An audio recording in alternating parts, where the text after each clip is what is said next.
All right, welcome to our first panel of speakers for the Academies of Juarez Lincoln High School. My name is Belinda Garcia, and I'm the Academy Marketing Specialist for the school district. And today you all are in for a treat. I haven't seen so many engineers in one place here at the district ever. So this is the first time we have so many engineers, and I want to thank you all for being here. I know a lot of y'all are very, very busy, and we thank you for donating your time to our students at the academies. All right, guys, if you are in here, you are part of our T-STEM Academy, and you all have extraordinary things that you all can take advantage of so that you're prepared for the next level, whether that be in your educational career or your professional career. Now we're going to go ahead and introduce our panel of speakers. And as I introduce them, let's give them a round of applause. And then, okay, after I introduce them. All right, joining us today is electrical engineer Ms. Laura Benitez. Graduate students from UTRGV, Mr. James Aranda and Mr. Anthony Villarreal. An undergrad student at UTRGV studying mechanical engineering, Mr. Miguel Ontiveros. Civil engineer, Mr. Milo Salinas. And civil engineer, Ms. Diana Izaguirre.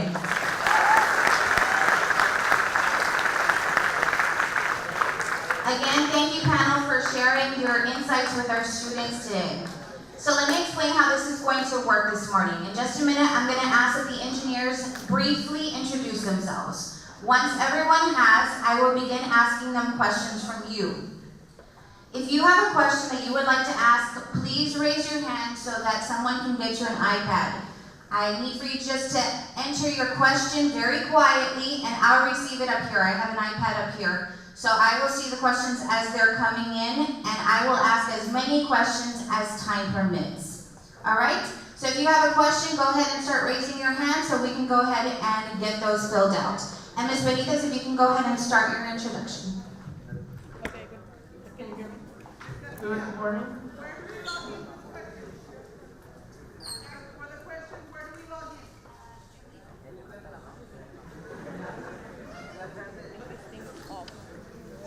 Okay, while we get that going, we'll go ahead and begin the introductions. I think this microphone is dying.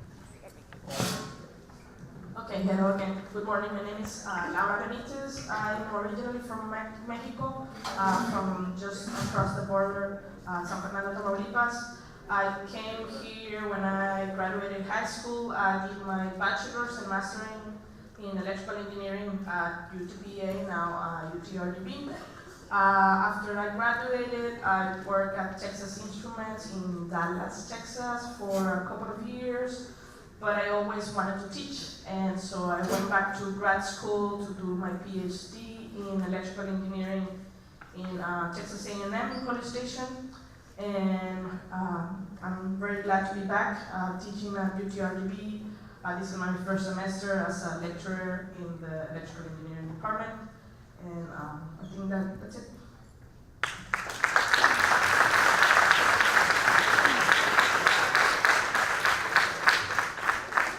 Hello, my name is James Aranda, and I'm from Sharyland, and I graduated Sharyland High School in 2013.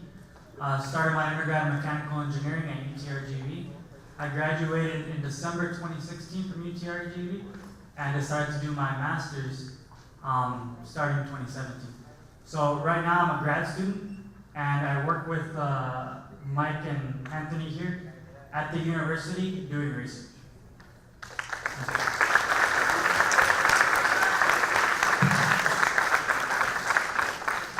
Good morning, my name is Miguel Ontiveros. I'm graduated from Donna High School. Right now I'm currently doing an undergraduate bachelor's in mechanical engineering at UTRGV. And I also work with James and Anthony here. So, yeah.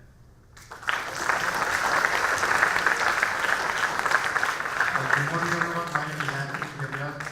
I'm from Edinburgh, just down the road. I graduated graduated from UTRGV in 2016. I worked with Vaughn Construction for a year and a half, and this past January I came back and started working on my master's.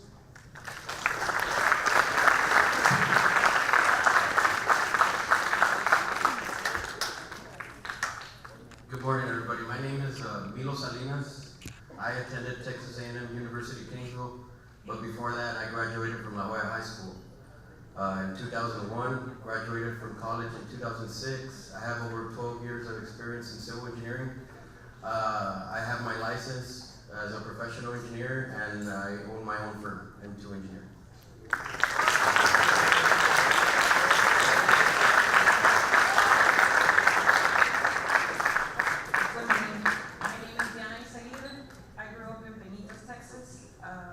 In La Jolla. I now live in Mission. I graduated as a civil engineer in 2006. I worked for a firm, S&B Infrastructure, for about a year. In 2007, I opened up my own firm, Isaguirre Engineering Group, and I've had it for 11 years.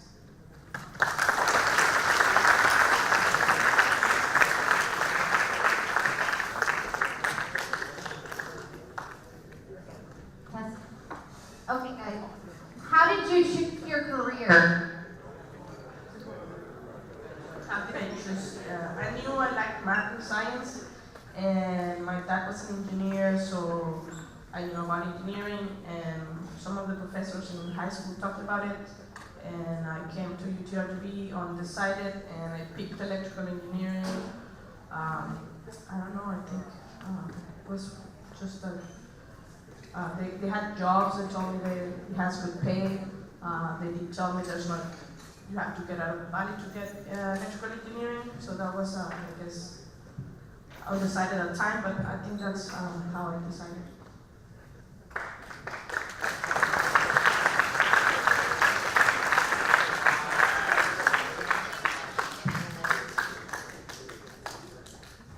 So throughout middle school and high school, I was really into aviation, space programming, things of that nature. So naturally, I wanted to do engineering. The question I had for myself was which one I wanted to do. It was between aerospace and mechanical my senior year, but I ended up picking mechanical since they usually do kind of what an aerospace does, but more. That's how I ended up choosing mechanical engineering.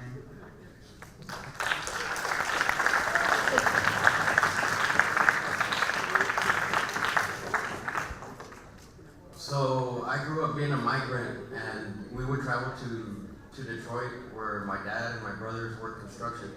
So when I was in high school and in college, in the summers I would work construction, and that was a lot of hard work. And I would notice that the engineers would come visit the sites to see how the project was going, and they would manage the project. And that's when I decided I wanted to be a civil engineer and stay in the construction field.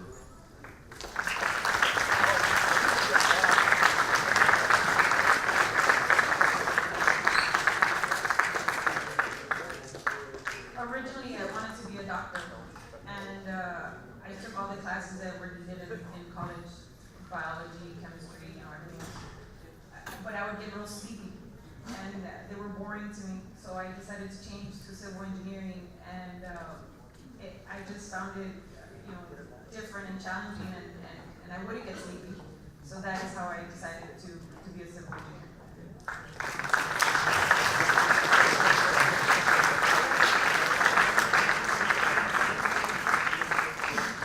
All right, guys, if you have any questions, you can go ahead and raise your hand. There's some people with iPads, so you can go ahead and ask your questions. Next question, what is the most difficult part of being an engineer?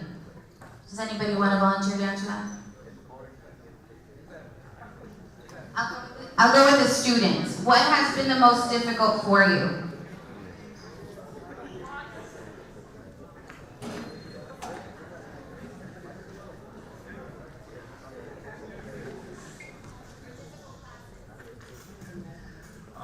So I guess classes in general, they can be somewhat difficult. They're not really easy courses you take. A lot of them are based on advanced math and critical thinking.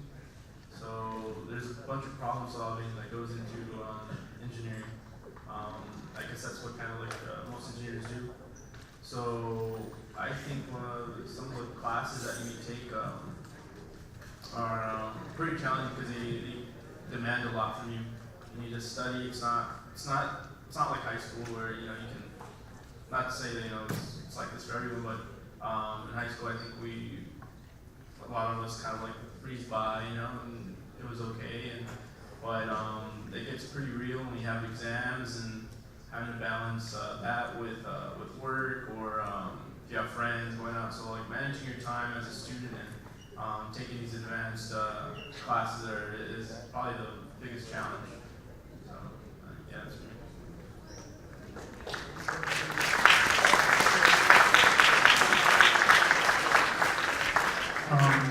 When it comes to engineering, I think a lot of people and us we're considered problem solvers, and for any one problem, there's always a lot of answers in engineering.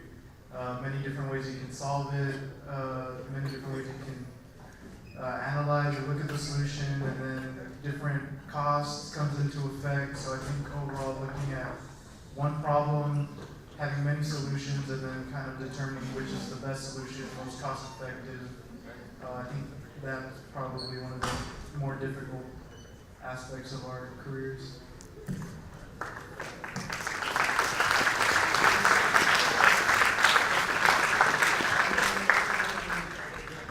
So, for me, as one of the gentlemen was mentioning, it was a big wake-up call. Once you get to college, you have to study a lot harder and stay on task a lot more, and make sure you study for your exams, or else you'll get a quick wake-up call on studying. So that was my experience. You had to do a lot of math. We take from calculus 1, calculus 2, calculus 3, differential equations, and then after that it's the courses that deal more with the engineering part. And out in the field, some of the most difficult things is just every project is somewhat different. We are problem solvers, so we think different, and sometimes attacking each project is somewhat different. So that's usually the hard part, but you always figure it out and get it done.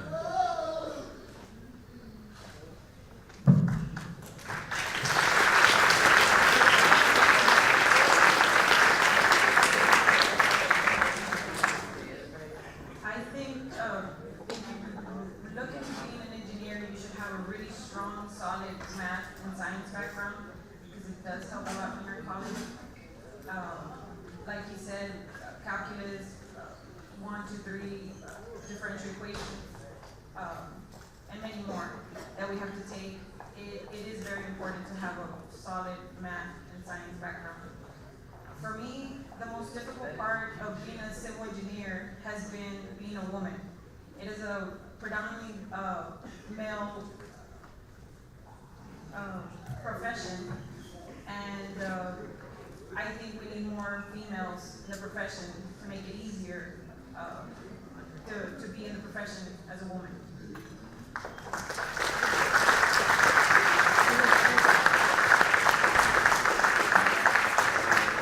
And along the same lines, I'm going to go ahead and ask Ms. Benitez and Ms. Isaguirre. There's a lot of females in here that are interested in engineering or in a TSTEM career.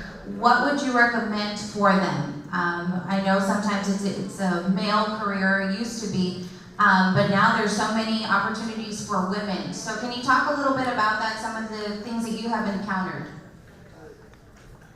Thank you. Yes, a very important question. I have been asked that a couple of times recently. What's being a woman in engineering, what is it to be? Personally, you have to start by your mind. Just think that you can do anything, because I was naive, I guess, and I wasn't aware that there's trouble that women are in engineering until recently that people started asking me. Personally, I never encountered any issues, but I know people that have. The first thing is you're as capable as men, or even more. Generally, women, we are more, a little bit better at multitasking, and that's a very, very good skill to have in engineering. Just think that you can do it. I think that's how it came to me. I never thought I could not do something. And I started with that, trusting in having confidence.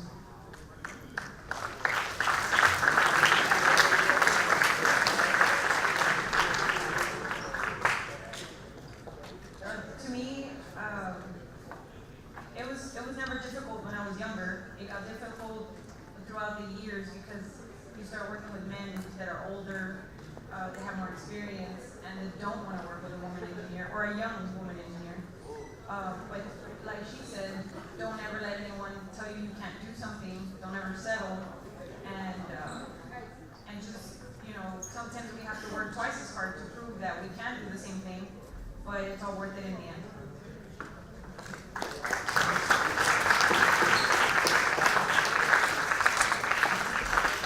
Thank you. And we're having a little issue with our computers this morning. So we're going to do things a little bit differently. Ms. Jacqueline Garcia has a question for the speakers. So as a mechanical engineer, what are some major issues in the industry, and what are you all doing to fix them?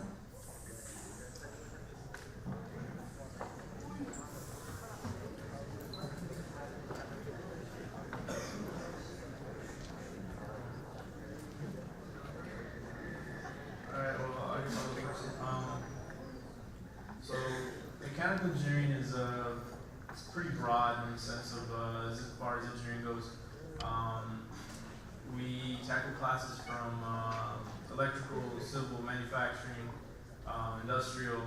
So we're pretty much kind of like these. I've heard them call us the mutts of engineering. You have, like, you know, a little bit of background and everything. Not a lot, but you know. So, but right now there's a bunch of issues with currently, I guess. I'm sure you guys heard of SpaceX and NASA. So there's a lot of mechanical engineers that go into that field. As far as problems, I guess there's problems every day, right? Everybody has new cars come out every year. You always try to make something more efficient. The newest gadgets are fidget spinners. You know, you guys seen those? Those are commodity now. So before then, like, behind that, you need bearings and stuff like that. So all those mechanical properties that go into things that we use every day. Naturally, there's a mechanical engineer behind it. So from the toaster that you use to toast your bread in the morning, to the car your parents drive to get you to school or the bus, planes that you use to take on trips, there's an endless list, and it just keeps growing as, you know, time goes by. So yeah, that's what we do.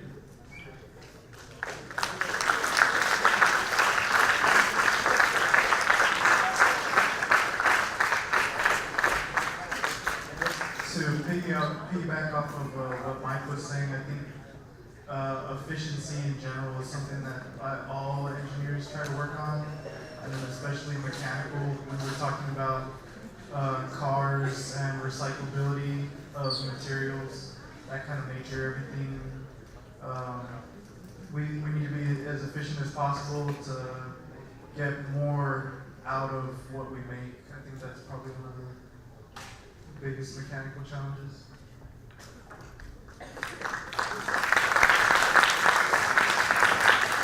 Okay, this question is for Mr. Salinas and Mrs. Izaguirre.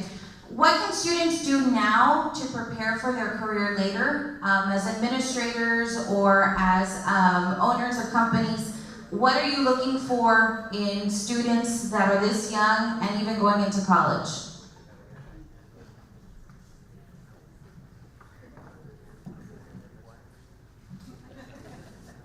He said ladies first.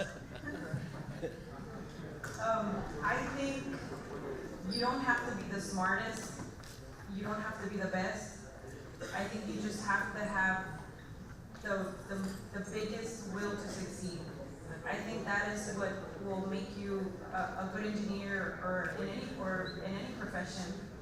So I would say never give up and just, have the biggest will to succeed.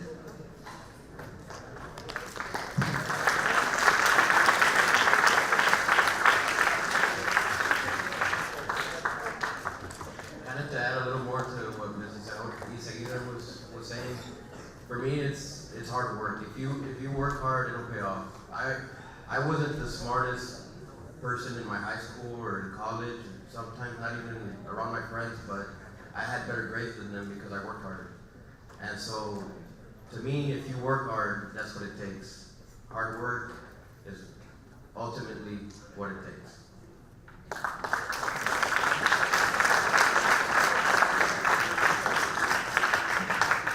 Okay, and this question is going to be for the students and maybe even Ms. Benitez.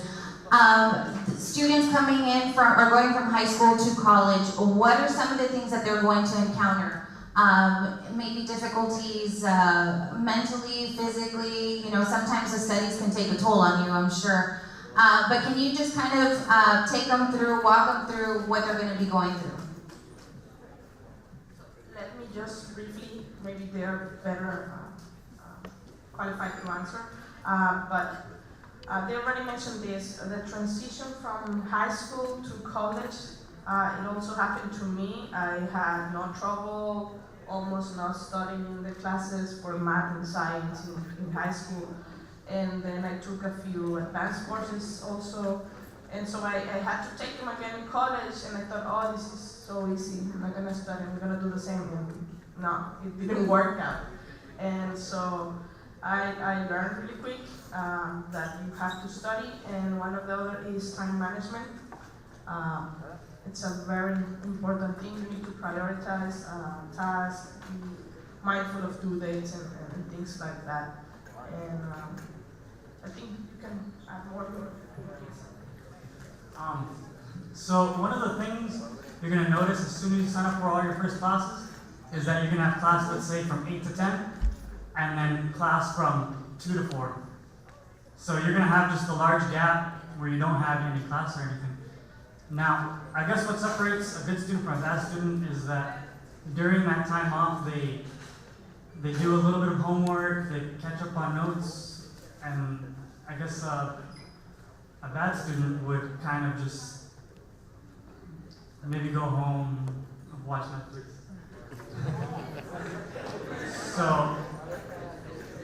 So what you're gonna have to do, you're gonna have to be more responsible in college to be able to get all the work done so that you're not stressing out at the end of every semester trying to get a better grade just on the final exam.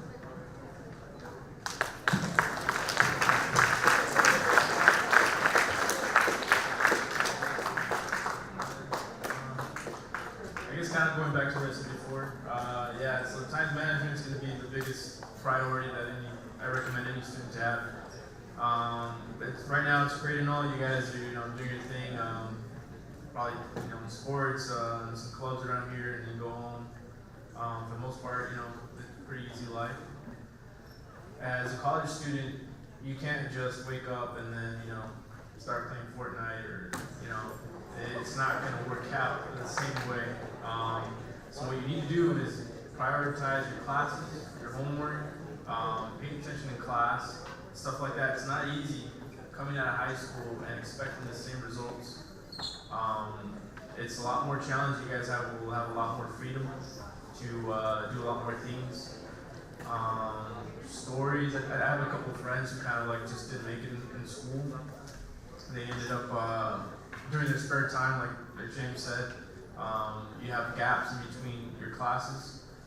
These guys would probably go, they'd go to movies, they'd go do other things, and then they'd come back for class, and then that was their day. They wouldn't really study. So that definitely separates a good student between a good and a bad. So yeah, that's it.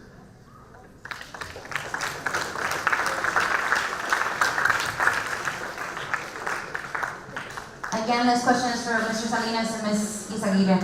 What is a typical work day for you? What does your schedule look like? Are you working on just one project or other projects combined?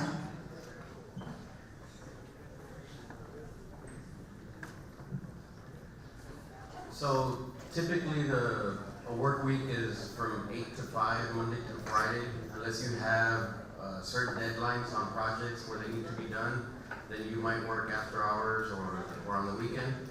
But like I said, every project is different. For example, this high school was once just vacant land, it was just grass. And you had an architect and a civil engineer and a mechanical engineer and a structural engineer that got together as a group and made this building and all these facilities happen. So you work together, coordinate, make sure, plan, design, and then construct, and then you have a nice building like this. As a civil engineer, what we typically do for a project like this is we'll design the parking lot, the drainage, we provide water and sewer to the building, and make sure that everything drains properly. Well, I think you pretty much covered it. No typical day is ever the same. Every day we have different challenges and different opportunities to change, our environment and help create new things like he just mentioned, streets, bridges, buildings, hospitals, you name it. And no one ever stops to think, like, how did I get water to take a shower this morning, or how did we get the streets here or these bridges? And when you stop to think about it, it's actually one of the most important professions that there is in engineering, because it involves our whole society and where we live.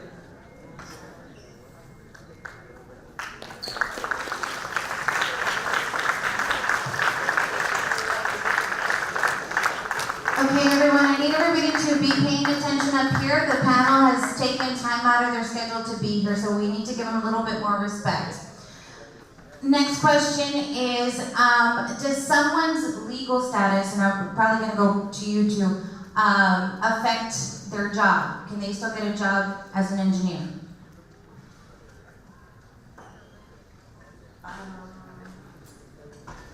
That would be a difficult question. I came here as an international student from Mexico, so I went through all the visas and stuff. And companies still hire you, even if you are not resident or citizen. They do require that you are a very good student, so your resume is very good, or either you have a master's degree or a PhD degree. You can even get internships in the summer, so there's no, I guess as far as that, and that's as far as I know. Maybe other legal status might be in an individual case base, and companies have different, I guess, policies and different rules. And so maybe someone more like owners of the company might know.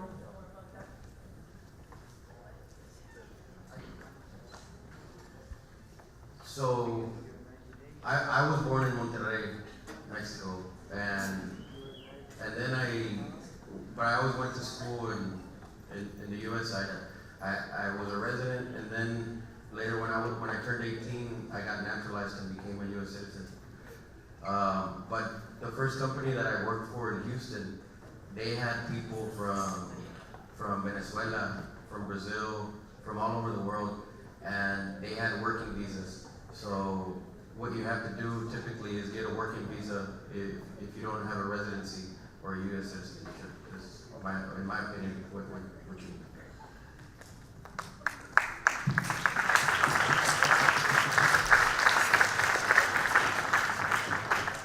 I was born in Reynosa, Tamaulipas. So just like him, I became a naturalized citizen when I turned 18. And from what I know of, as long as you have a work visa, you can work anywhere. I believe you do have to be a U.S. citizen to become a professional licensed engineer in the state of Texas.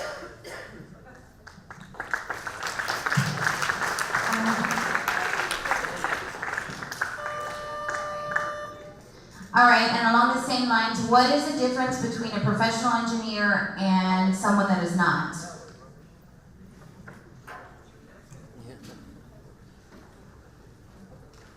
So becoming a professional engineer or getting your license to practice civil engineering, it was pretty hard. But basically what it is after you graduate or right when you're a junior or a senior in college, you have to take what they call the Fundamentals of Engineering exam. When I took it, it was an 8-hour test. Since then, it's now, I believe, 5.5 hours. But you have to pass that test and then have 4 years of experience and take the professional engineering exam. That's an 8-hour test, and that's more into based on what field you're in, in regards to your experience. Because as civil engineers, it has different types of civil engineers. There's civil engineers that are structural engineers, geotechnical engineers, and then general civil and water resources or construction. So they have a different test for the PE exam, which is the professional engineering exam. So basically what you need is those 2 exams and 4 years of experience. Okay, next question. Ms. Paloma has a question. I would like to know from the panel, for the ladies, as women, what are the obstacles that you face in the profession? And for everybody, what are, how competitive is the engineering, are the engineering fields among the engineers? Because obviously if you look around, we have a big amount of students here that would like to be engineers. So if you can elaborate a little bit on that for from the panel. So as a woman, I guess one of the difficulties, like she mentioned, you encounter older men that it's more difficult to work with. Not every discipline has the same issues. Electrical engineering, I've never had encountered any of those issues because I work with, it's very diverse as far as international people, a lot of people from other parts of the world, and they are, I would say, more open to women having leadership positions and things like that. And there are more females in some engineering fields than in other. Maybe civil has less than electrical engineering and things like that. The second part of the question, there are a lot of jobs for engineers, but you do have to be a good one, be a good student, focus, work hard, and it's really good pay. Most of the engineering majors, they have very good pay. I believe there's a lot of initiatives from the government to hire more minorities also in engineering fields, and they are more focused right now as far as trying to push more students and more female and minorities going into engineering.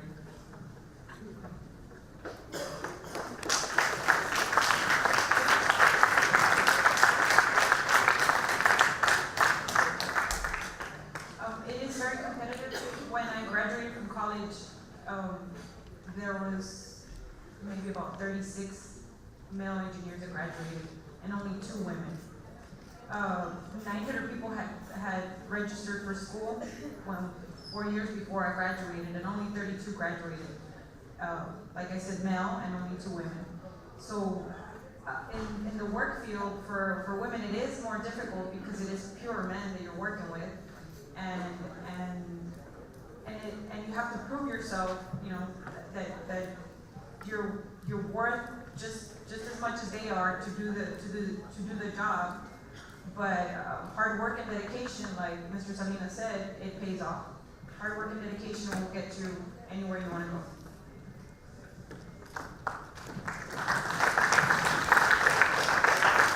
What is the most favorite part of your job? What do you enjoy the most?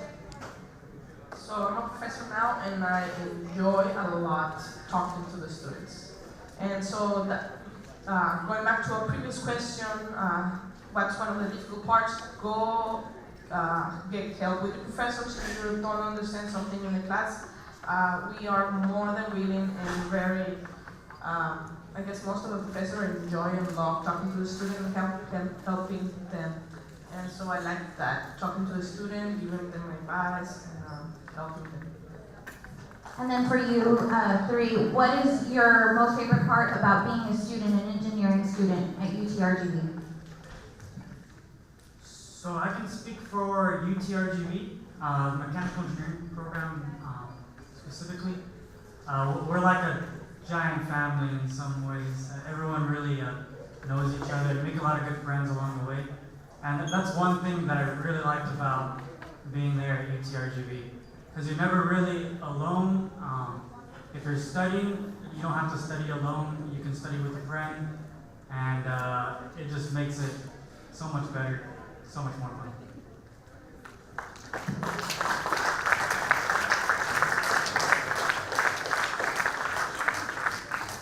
I agree with James. Especially in college, everyone's in it together. Everyone's struggling together. Everyone's studying together, and we do our best to help each other out. As far as I think the best part of being an engineer, I saw it in construction, and I see it now. We work really hard on our blueprints, on our plans, and all that kind of stuff, and analyzing them and sequencing things. And then finally, when your piece of paper comes to life, is really awesome. I helped work on the science building there at UTRGV, the brand new building, and on paper there's so many just parts and pieces to it, and figuring out how are we going to put those parts and pieces, and then finally looking at the final product and saying, man, this is really awesome. I had a hand in that. That's the most rewarding part, in my opinion.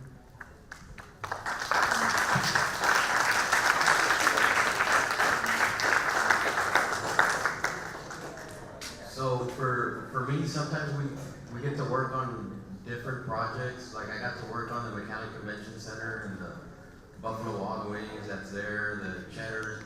So going there and saying that, hey, I put a little bit into this, that's kind of cool.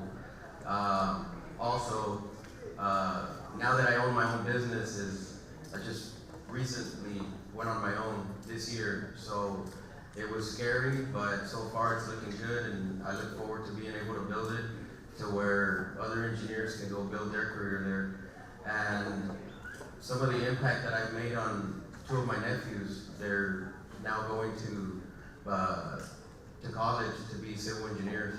And I have some friends that now their kids want to be civil engineers just because of me, and so to me that's pretty cool.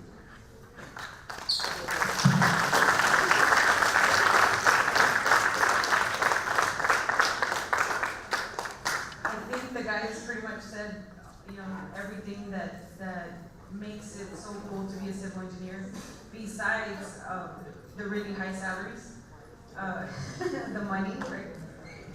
Vacation, you get to do whatever you want. I mean, when we first graduated from college, the starting pay was anywhere between $40,000 to $45,000 a year. We know of some engineers that just graduated recently, and they're already, their starting salaries are between $60,000 to $65,000. You're looking at professional licensed engineers making over $100,000 a year, and I mean, who doesn't like to make money, right? And travel and be able to, I mean, if you want to buy a Ferrari, I mean, you can do it. You don't have money to do it. I don't own a Ferrari yet. All right, guys, last question from Ms. Palomo. Okay, our kids use the program AutoCAD. That's one of the main things that they use here and through their engineering courses. So how important is it for them to know that program? And number two, I had another question and I just went blank, but yes, AutoCAD. Super important. So drafting, that's how you learn how to design. I wish I was able to use AutoCAD when I was in high school. I took a class when I was in college. I wish I had paid way more attention when I was in college taking that class.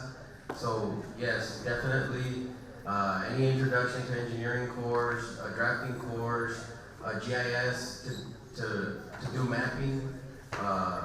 All those courses are very good. And if you have them available here, take advantage of them, because later on it's going to cost you money or your parents money or your financial aid. All right. Anybody else? So, for mechanical engineers, a lot of them use AutoCAD, but there's a lot of different programs you can use too. The thing is, when you start learning AutoCAD, you start learning the process of drafting, and all the other softwares aren't too different from there.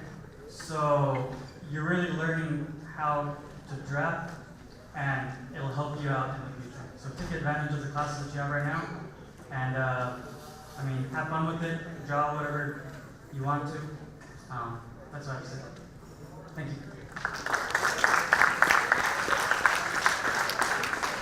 All right, guys, that concludes our panelist speaker series. Before we leave, I just want to ask you all just one final thought that you want to leave our students. Anything, any advice, last minute advice that you would want to give them? Really important to choose something that you have a passion for, that will definitely help you work hard and focus and have fun. Do what you want to do, don't listen to others and what they tell you, that you cannot do it, that this is for nerds, that you're a nerd, or anything, it doesn't matter. Look at the millionaires in the world. What are those? Bill Gates, Elon Musk. They're engineers and they're very nerdy. And it's a lot of fun. So just trust and have confidence. Don't listen to others trying to push you down.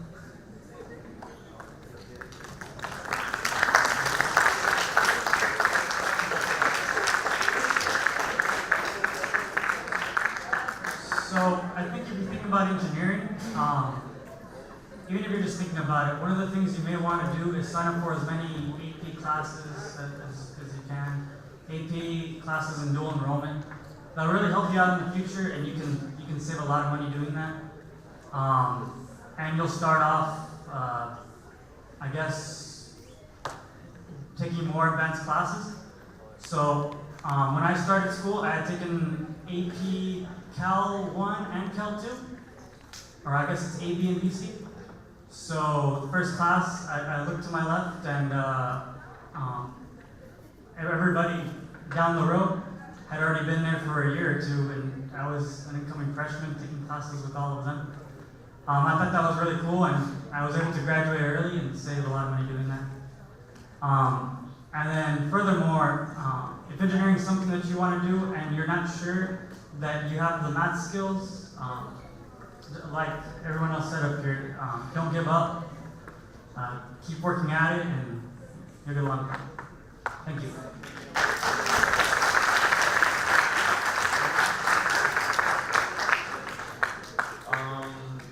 I guess James kind of covered what I was going to say. Yeah, basically, do well in school now. It'll prepare you for college, especially if you can work on your time management skills. Like we all said up here, it's very important. Whatever degree that you guys decide to pursue, especially in T-STEM, it just requires a lot of hard work and dedication. And it's what sets you apart from everyone else. So definitely take advantage of all the courses you guys have. Take advantage of using things like AutoCAD, anything in and technology, right? So keep pursuing that, and I think you guys will be fine.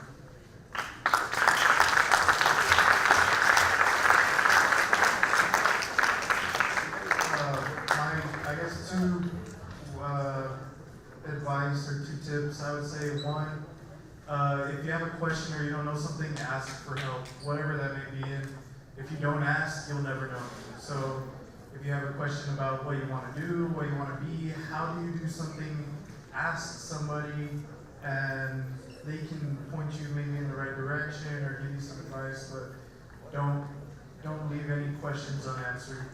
And the other piece of advice I would say, do something that you love to do. We're up here talking to you about engineering because we all love engineering, but maybe you like math, or maybe you like science or biology. Do that. Don't do something because someone says like, oh, this is what you should do. because you're going to spend the next 40, 50 years of your life doing it. So it has to be something that you love to do.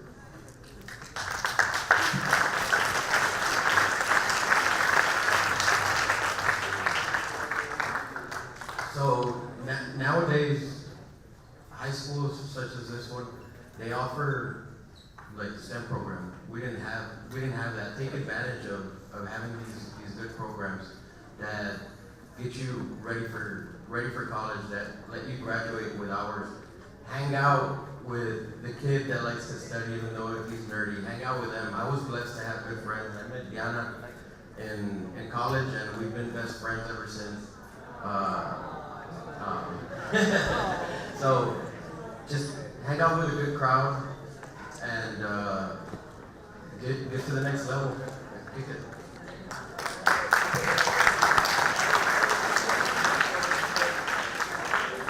I want to say one of the best advice that I could give you is be nice to everyone.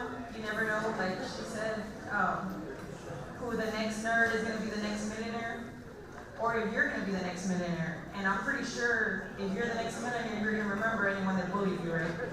And just be nice. You never know when someone else might end up being your boss, or you might end up being someone else's boss.